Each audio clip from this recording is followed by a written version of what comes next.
A vida pode ser mais leve. Sempre uma imensa alegria estar aqui com você. Vamos falar de felicidade offline? Vamos nessa. Sabemos que as redes sociais, por exemplo, são canais maravilhosos para que a gente possa manter contato com quem a gente ama, para que a gente possa compartilhar aquilo que a gente pensa, aquilo que a gente gosta, desde que, claro, naturalmente, com bom senso e equilíbrio. Mas sabemos que as redes sociais também trazem grandes problemas, sobretudo o próprio vício. Quem sabe você não sofre desse mal, mas muitas pessoas têm esse problema. E vale a pena a gente refletir que, como disse, as redes sociais são maravilhosas para que a gente possa usar para um monte de coisas legais. Mas também esses problemas são fruto do mau uso. Uma faca, por exemplo, intrinsecamente não é boa nem ruim. Pode ser um instrumento para fazer alimentos, para alimentar as pessoas, mas também pode ser uma arma. Um carro, por exemplo, pode facilitar a sua vida para que você possa visitar as pessoas que você ama, passear, ajudar as pessoas, melhorar seu conforto, qualidade de vida. Mas um carro também pode ser uma arma perigosa. Você não concorda? As redes sociais não são diferentes. O mundo online, né, ele cresceu, só que talvez o que falta é um pouco de maturidade da nossa parte, para que a gente possa usar de uma forma consciente, coerente. Se nós controlamos as horas, a quantidade de tempo que nós colocamos, utilizamos nas redes sociais, por exemplo, no mundo online, quando nós controlamos, a gente está com a melhor parte da situação. E além de controlar, nós policiamos o que nós consumimos e propagamos.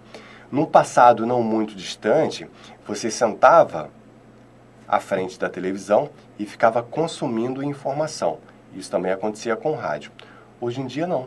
Hoje em dia nós temos a comunicação 2.0, que já iniciou há um tempo, há alguns anos, e você pode receber conteúdo e emitir conteúdo. A pessoa está fazendo uma live como essa nossa aqui, você pode deixar aqui o seu comentário, você pode participar com a gente, curtir, comentar, dizer se gostou, se não gostou, e por sinal até peço que você, por amor, faça isso. Mas tem uma coisa interessante. No passado não muito distante, como estava dizendo, você não podia fazer isso. Você ficava consumindo informações, não podia fazer muita coisa. O máximo que você podia fazer era ligar para aquela redação, tentar falar com alguém, e muitas vezes não levava a lugar nenhum. Mas hoje em dia você tem um aparelho, tem como se fosse uma empresa de comunicação ao alcance das suas mãos. Você pode produzir conteúdo, vídeos, palestras, treinamentos, artigos, publicar nas redes sociais, criar um site, um blog, enfim, existem vários canais. E isso é maravilhoso, vamos deixar muito claro que é maravilhoso. Você pode se instruir na sua casa, viajando, onde quer que você esteja. Você tem literalmente uma janela para o mundo ao alcance das suas mãos, que é o seu telefone celular. É o seu notebook, seu computador. Mas nós pesamos na dose e usamos de forma desequilibrada, descontrolada. E aí temos um problema. Quantas vezes você não está trabalhando e você vê uma pessoa que posta uma foto lá nos Emirados Árabes, lá em Paris, Londres, Alemanha, Nova York, e você pensa, caramba, só eu que tenho uma vida difícil? Só eu que estou aqui trabalhando e a pessoa ou as pessoas estão felizes e eu aqui vivendo meus desafios? Eu quero dizer que isso não é verdade. Cada um de nós enfrentamos os nossos monstros. Quem sabe aquela pessoa que está vivendo aquele momento lá de alegria, de felicidade, quem sabe ela também teve seus momentos de dores e sofreu muito para estar lá. E eu acho que sim, porque a gente sempre acha que a grama do outro, o gramado do outro é mais verde do que o nosso. Isso nem sempre é verdade, porque o outro também pensa isso da gente. E por que não olhar para a nossa seara? Por que não entender isso verdadeiramente? Que nós temos os nossos desafios, assim como cada um tem os seus próprios desafios. Eu trago como reflexão, meus amados amigos e irmãos, que a verdadeira vida, ela acontece offline. Qual foi a última vez que você parou um pouco do seu dia para ver o céu, para ver o sol, para ver as nuvens? Ou será que você deitou num tapete, num colchão ou num gramado para tentar descobrir desenho em nuvens? Descobrir esses desenhos em nuvens como nós fazíamos quando criança ou quando nós fazemos quando estamos apaixonados. Por que isso? Porque na leveza da infância nós somos mais conectados, nós percebemos muito mais a beleza. Quando estamos enamorados, apaixonados, nós também entramos numa zona de, vou chamar aqui de anestesiamento. Vamos chamar assim? Pode ser que sim. A ciência fala sobre isso, que aquele período ali de paixão tira você um pouco da realidade, deixa você um pouco anestesiado, vamos dizer assim, dos desafios do dia a dia. Mas através da prece, da meditação, da oração, nós podemos produzir essa sensação de alegria, de felicidade que nós temos ao nosso alcance, mas nem sempre buscamos. Será que não vale a pena uma reflexão e ao mesmo tempo uma atitude nossa? Qual foi a última vez que você foi olhar para as nuvens, para o sol? Qual foi a última noite que você saiu para contemplar as estrelas, a lua? E aí você fala assim, poxa, Hugo, isso é tão poético. Olha, meus amados amigos e irmãos, a grande verdade, peço desculpas pelo meu leve resfriado, a grande verdade é que nós, a todo momento, temos o convite para contemplar a beleza dos astros. Quando nós olhamos a lua, as estrelas, o sol, as nuvens, nós nos conectamos com o todo, harmonizamos, acalmamos, serenamos as nossas mágoas, as nossas dores, as nossas raivas, sintonizamos e ao mesmo tempo tomamos consciência de que nós somos tão pequenos para toda a grandiosidade da existência. Somos importantes na preciosidade, somos grandes na importância, vamos dizer assim. Mas no tamanho nós somos muito pequenos. E essa pequenez nos dá um horizonte de que nós fazemos parte de uma família universal. Nós não podemos ser, nem podemos nos colocar como os melhores nem piores, comparado aos nossos irmãos. Nós somos irmãos e por isso somos todos iguais. Podemos ter um status social diferente, podemos ter uma formação diferente, mas nós nascemos e morremos da mesma maneira. Olha que interessante. Caixão não tem gaveta. O que nós somos, nós levamos. O que nós temos, nós deixamos. E no mundo tão online, as pessoas deixam de querer ser para parecer. A sequência normal seria ser, ter, parecer e, se for o caso, aparecer.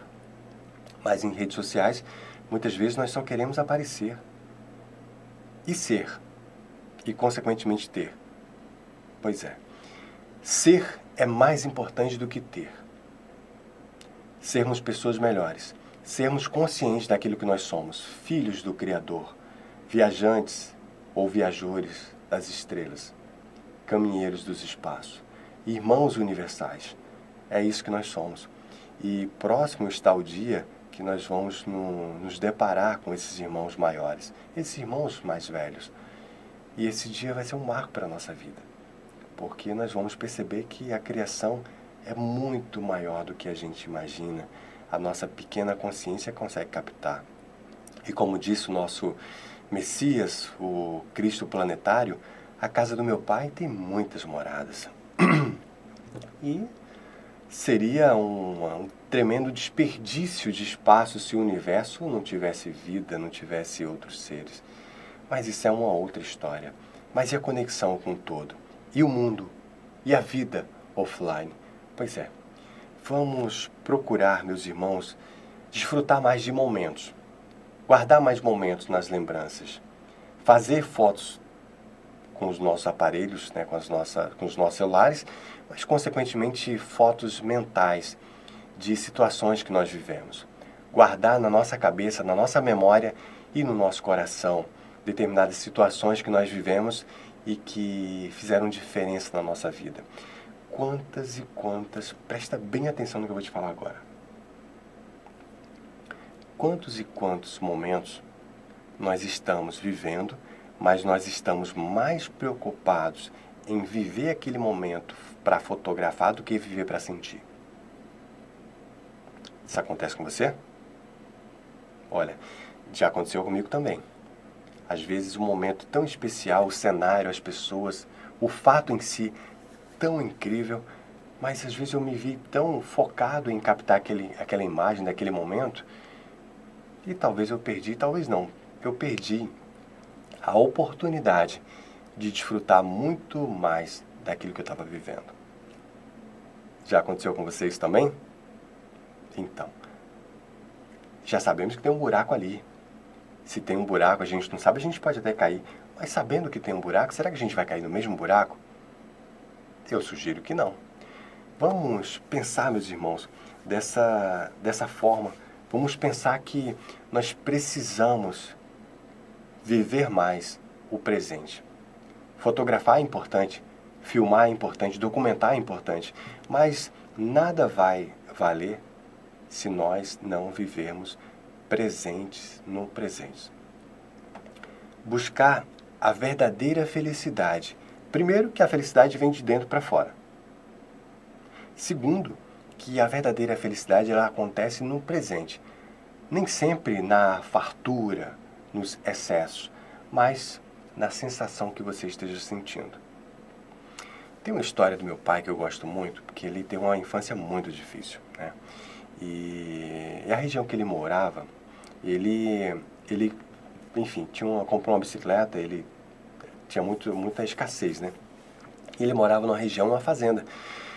E ele comprou uma bicicleta, ao mesmo tempo comprou uma lanterna. E ele amarrava, ele contava pra gente que ele amarrava aquela lanterna na bicicleta. E ele falava o seguinte, olha só, né, nessa época ele contava pra gente, a gente já era adolescente, né?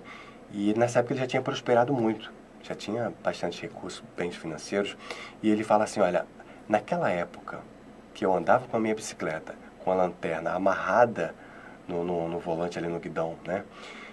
Eu tinha uma sensação de felicidade tão grande. Às vezes andava no escuro, aí a lanterna iluminava aquele caminho e ele via e voltava na bicicleta, aquela coisa toda. E ele falava que a felicidade que ele tinha era tão grande que hoje, naquela época ele contando pra gente, nada do que eu tenho, nada dos meus bens consegue se comparar àquela sensação que eu tinha quando eu andava na minha bicicleta no escuro com a minha lanterna. Tem um filme chamado Dois Filhos de Francisco. Conta a história de dois, enfim, cantores do sertanejo, né, que é o Zezé de Camargo e Luciano. E no final do filme, salvo engano, tem muito tempo que eu vi esse filme, tá? Depois você dá uma conferida aí, depois deixa aí no seu comentário. No final do filme, aparece um trecho lá que ele vai na casa que ele viveu os primeiros anos da vida dele. Eles passaram muita fome, tiveram muitos desafios, né? Eram vários irmãos, não sei se 8, 10, enfim, eram bastante crianças, né? Eles não tinham televisão, os pais. E ele volta lá e ele faz um comentário que pode passar ali despercebido para a maioria de nós, mas eu fiquei reparando nessa colocação do Zezé de Camargo. Ele vai lá e ele fala assim, foi nessa casa que eu vivi os momentos mais felizes da minha vida. Aquilo ficou repercutindo na minha memória, ficou ecoando na minha mente. Eu falei, gente, mas poxa, o cara hoje tem dinheiro, que é uma coisa que a gente sempre valoriza muito, todos nós, né? Tem fama, que é uma coisa que a gente acha que quem é famoso é feliz. Tem projeção social, tem uma reputação, tem uma família. Por que ele viveu os momentos mais felizes naquela casa onde ele passou tanta fome, tantas privações materiais?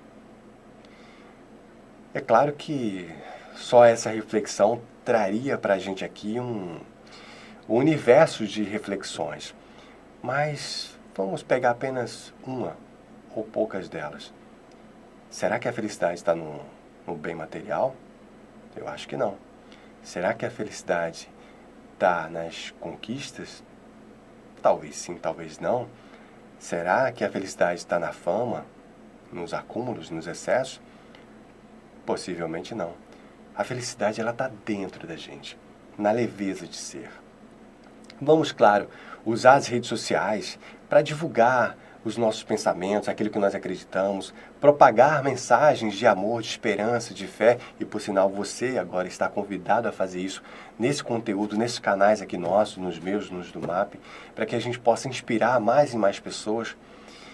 Mas, ao mesmo tempo que a gente usa as redes sociais como aliadas para propagar aquilo que nós queremos, aquilo que nos faz bem, vamos sim controlar o tempo e as nossas atuações nessas redes sociais. A verdadeira felicidade, como dissemos, ela parte de dentro para fora e ela está no offline. Vamos serenar os nossos pensamentos, acalmar as nossas falas, tranquilizar o nosso coração. Vamos respirar, vamos sair mais durante o dia para olhar para o céu, olhar para o sol e para as nuvens. Vamos dedicar algum momento ou alguns momentos da nossa noite para contemplar mais a lua, as estrelas, respirando, nos conectando com o todo. Olha, eu posso te dizer com tranquilidade que mesmo que o externo não mude para você, o interno vai mudar. E tem uma frase que eu sempre trago aqui para você que me acompanha já sabe, que é a seguinte: quando você muda, o mundo muda com você.